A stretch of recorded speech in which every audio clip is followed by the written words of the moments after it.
La plupart du temps, nous courons après les grosses opportunités que nous oublions l'essentiel qui passe à côté de nous. Les temps des fêtes, les temps des célébrations, les temps des crises dans des pays sont les moments, les occasions les plus précieuses pour la plupart, je dirais les plus grandes entreprises de faire des chiffres d'affaires.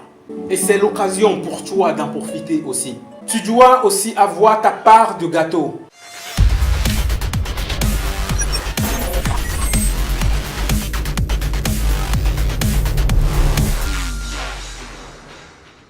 Bonsoir les leaders, j'espère que vous allez très bien. Les business qui marchent le plus les temps de fête en Afrique. La première occasion pour faire de l'argent, c'est le jour de Noël. L'une des fêtes les plus prisées dans le monde entier. Vous devez en profiter. En faisant quoi? Déjà, vous savez que les articles de Noël, les jouets, les habits, les déguisements de Papa Noël, les pétards, dans certains pays, c'est interdit. Normalement, qu'est-ce qu'il faut faire? Il faudrait faire le programme et savoir que l'année 2019, par exemple, les temps de Noël, que tu veux vendre ces articles-là. Alors, qu'est-ce que tu dois faire? Déjà, dans le mois de février, mars, tu dois profiter, faire ta commande. Tu sais qu'en ce moment-là, ces produits-là seront moins chers, puisque ce n'est pas le moment où on a vraiment besoin de ces articles de Noël et tout. Donc, en ce moment-là, ce serait moins cher. En ce moment, tu dois déjà faire ta commande pour que le moment venu où les produits seront chers en décembre, toi, tu peux profiter et à vendre et dégager plus de bénéfices que les autres. Parce qu'il y a certaines personnes, c'est dans le mois de septembre qu'ils courent maintenant pour aller au grand marché et acheter les articles de Noël et vendre à décembre. Le prix sera toujours différent de quelqu'un qui l'achète en mars, avril. À part les articles de Noël, nous avons aussi les whisky et les vins, les jus, les petits jus de pommes et autres qui sont très demandés les temps des fêtes. Deuxième opportunité d'affaires, la Saint-Valentin. Il y a beaucoup de choses à vendre. Le jour de la Saint-Valentin, les gens ont envie de faire plaisir à leurs femmes, les gens ont envie de faire plaisir à leurs hommes et c'est l'occasion pour les organisateurs de spectacles, d'événements, de pouvoir sortir un concept, même si toi, tu n'es pas obligé d'être un organisateur d'événements avant de le faire. Imagine que tu as un concept, tu négocies la salle, tu viens et commander chez Israel Consulting une affiche de publicité et confier la communication de ton événement à Israel Consulting. Il te suit.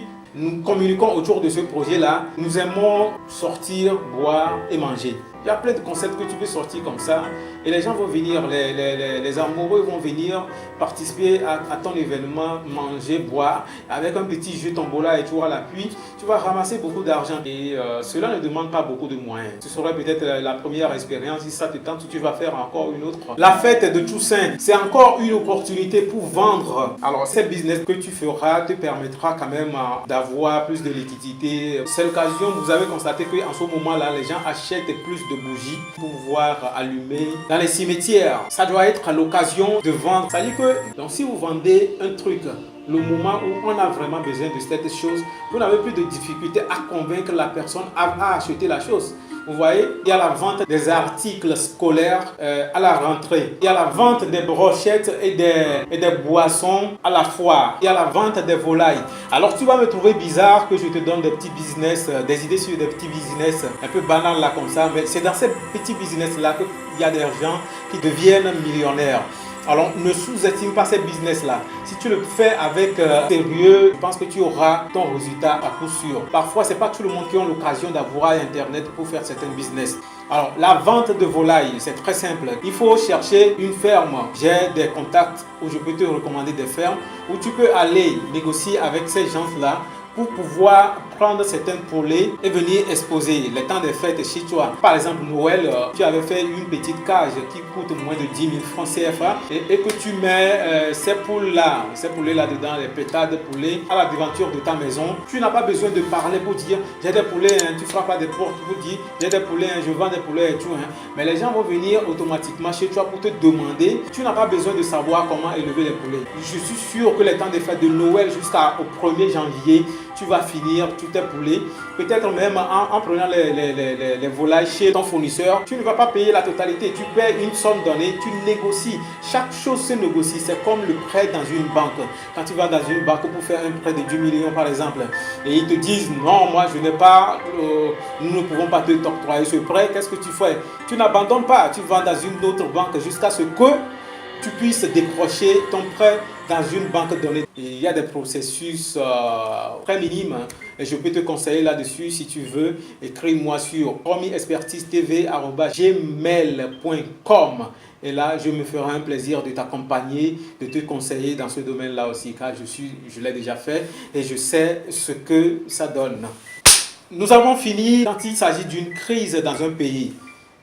Ou bien la guerre ou une crise, il faut savoir toujours que la guerre profite à quelqu'un. Alors par exemple, les temps de crise là, ils accueillent les réfugiés. Peut-être c'est prise en charge par l'UNICEF, l'ONU, bien peut-être, je ne sais pas, hein, la PAM. Il y a toutes ces personnes là qui prennent en charge ces réfugiés là. Ils doivent nourrir cette population.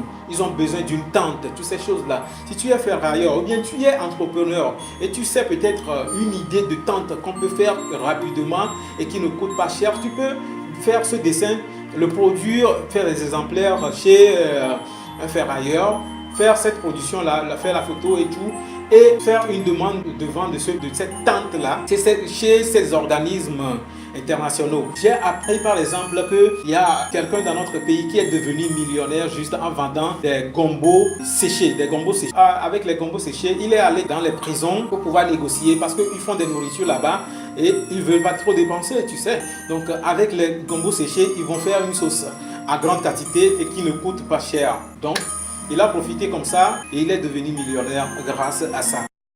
Vous imaginez l'entrepreneur qui aurait pu peut-être avoir l'idée d'un gilet jaune. C'est une opportunité d'affaires. Au début de cette affaire-là, lancer la vente sur Internet. Il s'agit d'une niche ça, que tu as détecté dans une saison donnée, en un temps donné. Donc tu détectes comme ça les choses que tu vends à des moments précis. Ces gilets jaunes, tu peux les vendre sur Amazon, tu peux les vendre sur Alibaba, eBay. Il y a plein de sites comme ça sur lesquels tu peux faire et tu peux créer ta boutique en ligne comme ça et lancer la vente de ça, faire la promotion tout directement en ligne. Tu peux toutefois vendre directement par affiliation, mais il faut toujours garder le coude, ouvrir l'œil grandement et sentir les besoins au moment donné. Sur ce, je vous dis bonne fête de Noël.